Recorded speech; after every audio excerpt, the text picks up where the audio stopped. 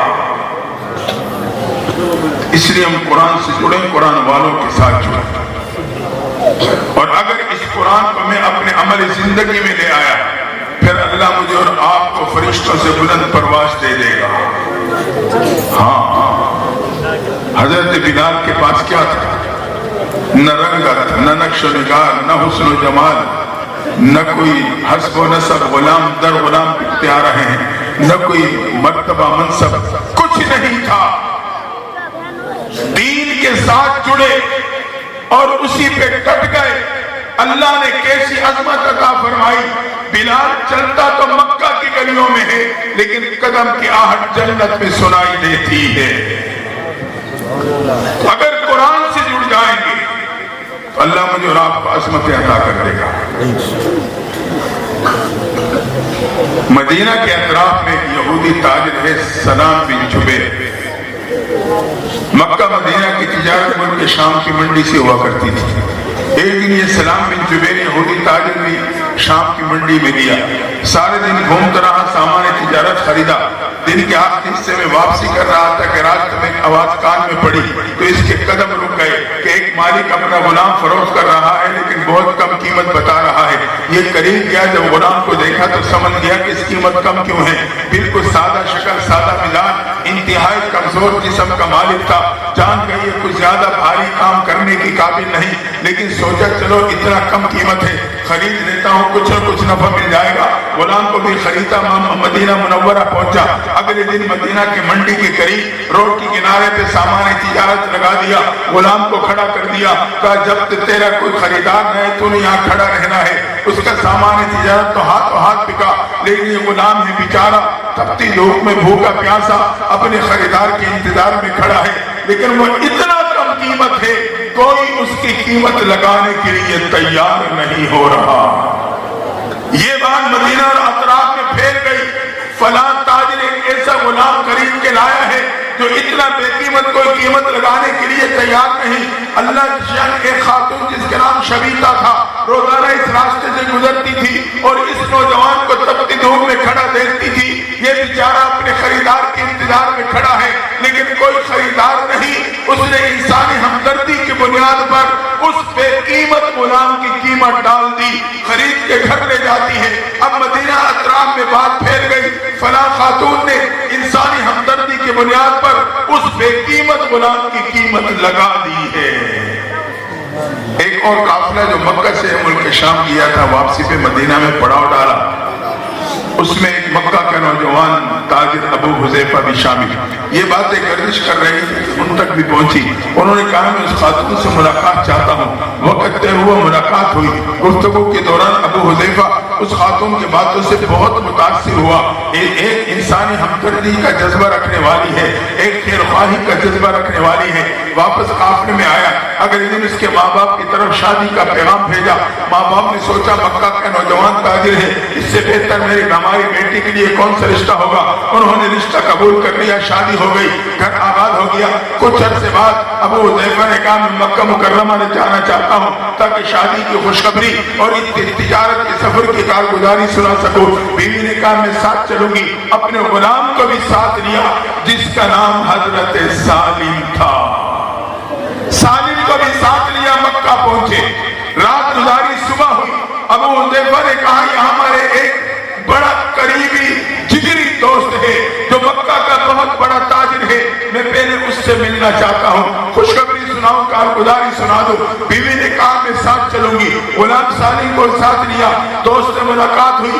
گفتگو کے دوران ابو حذیفہ نے محسوس کیا میرے دوست کا انداز بدلا ہے، گفتگو میں تبدیلی ہے، تو کہنے لگے عثمان کیا بات ہے، آپ کا انداز بدلا۔ گفتگو میں تبدیلی، حضرت عثمان غنی نے کہا ابو حذیفہ میں کلمہ پڑھ کے مسلمان ہو چکا ہوں۔ تعلق اتنا تھا کہ یہ جوڑا بھی محبوب کے قدموں میں پہنچا، کلمہ پڑھا، ایمان قبول کر لیا۔ اب ایمان قبول کرنے کے بعد جب دین کی تعلیمات میں اس کی بیوی شبیتا نے سنا غلام کو آزاد کرنے کی یہ فضائل ہے تو اس نے اپنے غلام حضرت سالم کو آزاد کر دیا۔ سالم آزاد ہو گئے، لیکن پریشان بھی ہوئے، یہاں تو میرا کوئی نہیں ہے، میں کہاں جاؤں گا، کیا کروں گا۔ انہوں نے کہا پریشان نہ ہونا، ہم تیری سرپرستی کریں گے۔ پہلے نہ تو اپنے ارادے کا مالک تھا نہ چاہت کا مالک، اب آزاد ہو کے اپنے ارادے اور چاہت کا خود مالک ہے۔ تو بتا تو کیا کام کرنا چاہتا ہے۔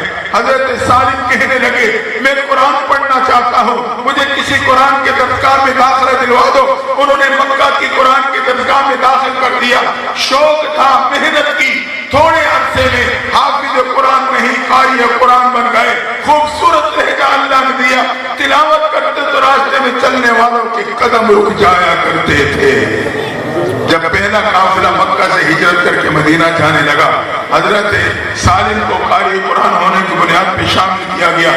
مدینہ پہنچا، وہاں سے مسجد قباء پہنچا۔ قافلے والوں نے حضرت سالم کو امام بنا کے مصلی پہ کھڑا کر دیا۔ ایک وہ لمحہ آیا جب امیر المومنین عمر فاروق جیسی عظیم شخصیت مکہ سے مدینہ آتی ہے، مدینہ پہنچ کے مسجد قباء جاتی ہے، نماز کا وقت ہوتا ہے تو حضرت سالم امام اور مقتدا بن کے مصلی پہ کھڑے ہیں۔ امیر مومنین جیسی عظیم شخصیت ان کے پیچھے مقتدی بن کے نماز ادا کر رہی ہے۔ یہ وہی غلام تھا جو اتنا بے قیمت کے کوئی قیمت لگانے والا نہیں، قرآن سے جڑا تو اللہ تعالیٰ نے اسی کو مقتدا بنا دیا، امیر مومنین مقتدی بن گئے۔ یہ عظمت حضرت سالم کو اگر ملی ہے تو قرآن کی بدولت ملی ہے۔ یاد رکھنا قرآن کا کمزور ترین تعلق بھی ہدایت کا ذریعہ بنتا ہے، کمزور ترین تعلق بھی ہدایت کا ذریعہ۔ چاہیے کہ میرے اور آپ روزانہ قرآن کی تلاوت کرنے والے بن جائیں، پھر اس کے اثرات میرے اور آپ کی زندگی میں کیسے آئیں گے۔ اور یہ بات بھی ذہن میں رکھنا، وہ تیر جو کمان کے بغیر پھینکا جائے نشانے پہ نہیں لگتا۔ ہاں جب کمان میں رکھ کے آپ پھینکو گے یا پسٹل میں گولی رکھ کے مارو گے سیدھا نشانے پہ جا کے لگے گی۔ ہم کہتے ہیں قرآن کے اثرات نہیں رہے، قرآن میں وہی اثرات ہیں، لیکن اس کو جب میں اپنی زندگی میں لاؤں گا، اپنے کاروبار میں لاؤں گا، پھر اس کی طاقت کا مجھے پتا چلے گا کہ قرآن کی آج بھی کتنی طاقت ہے۔